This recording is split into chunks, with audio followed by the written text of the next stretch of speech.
President Biden holding his first cabinet meeting at the White House. The meeting comes as the Biden administration gears up to get his $2 trillion infrastructure plan through Congress. NBC News White House correspondent Monica Alba joins us now from Washington, D.C.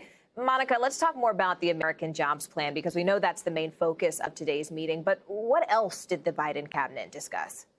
And we just learned, Morgan, that that meeting, the first official cabinet meeting of the Biden administration, lasted more than 2 hours. So they had a lot on the agenda, but most of the time was set aside for how to move forward on this infrastructure plan, because it really touches so many of the agencies that were represented in this meeting that you see there, socially distanced in the East Room instead of the so-called cabinet room where these would generally take place. But of course, in the midst of the health crisis, this administration very conscious of that, and we saw everybody in there wearing masks as well. But the president was really sort of handing out homework assignments for 5 cabinet secretaries in particular.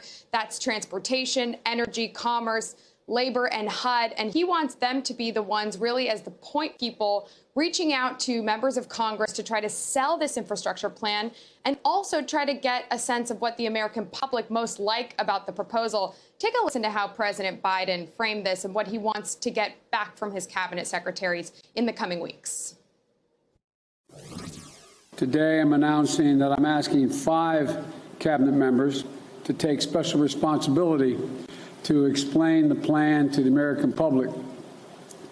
Working with my team here in the White House, these cabinet members will represent me in dealing with Congress, engage the public in selling the plan, and help work out the details as we refine it and move forward.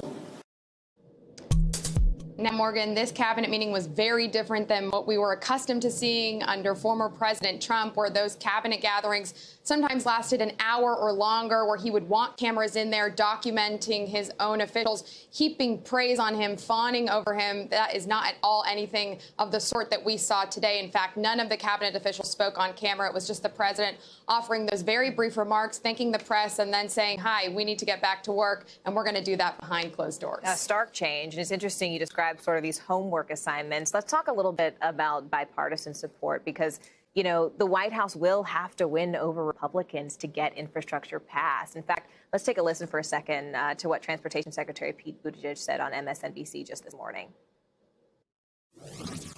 I'm not going to give up on earning Republican support for this, because we know that Republicans and Democrats across America believe this is a good idea. I know sometimes Washington doesn't mirror the American people, but I've had a lot of conversations on both sides of the aisle with members of Congress who care about this, too. So, Monica, what does the other side look like? Because, you know, talking with Republicans is one thing, but what else is the administration actually doing to get that GOP support?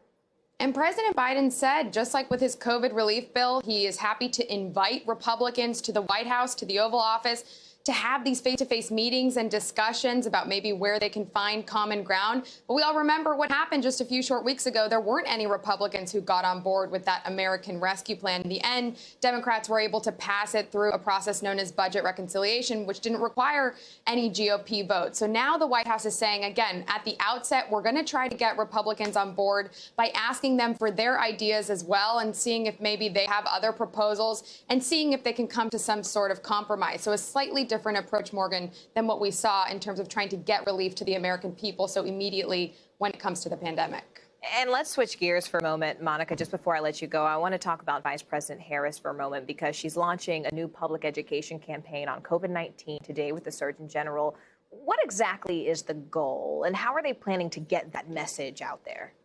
This is so important, Morgan, because the White House, while they're very happy so far with how they're doing on vaccines and meeting their own milestones and goals, they are worried, they say, about vaccine hesitancy, and particularly in some communities of color where people may feel they don't have enough information about how to access the vaccine and what the implications could be. That's why they have the vice president now really trying to lead a campaign called the COVID-19 Community Corps, where they're going to try to dispel any myths and really get people the information to make this decision to then critically get those shots in arms. They really want to see these numbers go up, but it was a question of access and supply. Right now, a lot of people still can't get it, but as more states open eligibility, they're hoping, again, these hard-hit communities are the ones who can really get in line as quickly as possible, Morgan. Access, supply, and a little bit of trust. Monica Alba, thank you so much for joining us live from the White House. We really appreciate it.